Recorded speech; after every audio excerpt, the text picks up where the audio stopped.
सरोवर की तरह रुका हुआ जल नहीं होते, सरिता की तरह बहता हुआ जल। संत कभी कभी ठहरते हैं, कभी कभी रुकते भी हैं, और वह शास्त्रों की इजाजत से, आलम की इजाजत से 4 महीने एक ही स्थान पर संत रहते हैं। चतुर्मास का अर्थ है साधना में पूर्ण अहिंसक जीवन जीना, क्योंकि जब हम प्रवृत्ति करते हैं तो जीवों की सूक्ष्म जीवों की हत्या होती है,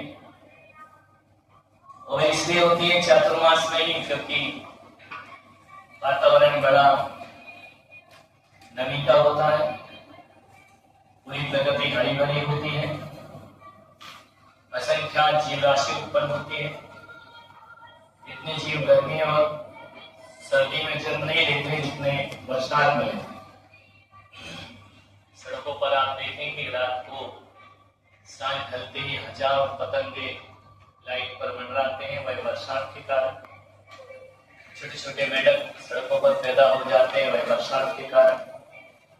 इसलिए अहिंसा प्रिय संत उस अहिंसा की रक्षा के लिए 4 महीने पद विहार नहीं करते, एक ही जगह। और विगत 10-15 दिनों से, 10-15 वर्ष से भीलवाड़ा के हमारे समर्पित भक्तों की भावना रही कि यहाँ पर एक चातुर्मास होना चाहिए। तो मुझे भी लगा 2 बार यहाँ पर आकर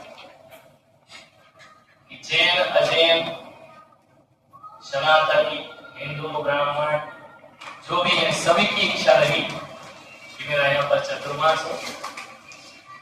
तो भीलवाड़ा को मैंने इसलिए चुना क्योंकि यहाँ पर सांप्रदायिक सौहार्द है, मानवीयता है, अच्छे श्रोता है। अच्छा वक्ता बनना बड़ी बात नहीं है, अच्छे श्रोता बनना बड़ी बात है, और अच्छे श्रोता ही वक्ता को अच्छा वक्ता बना देते। तो यहाँ के लोग अच्छे प्रबुद्ध लोग हैं, इनके बीच में बोलने में अच्छा लगता है। बड़ा अजीब संबंध है, बड़ा अजीब संयोग है। वस्त्र की नगरी में निर्वस्त्र आया, दिगंबर संत के दिशाएं ही उनके वस्त्र हुआ करते हैं। जब से मैं यहाँ आया हूं,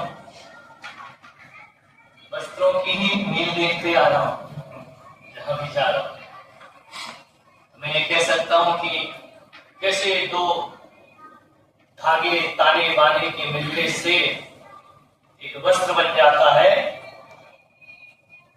तो मैं निर्वस्त्र धागों का ताना बाना तो नहीं मिलाऊंगा, लोगों के दिलों का ताना बाना मिलाने का प्रयास करूंगा।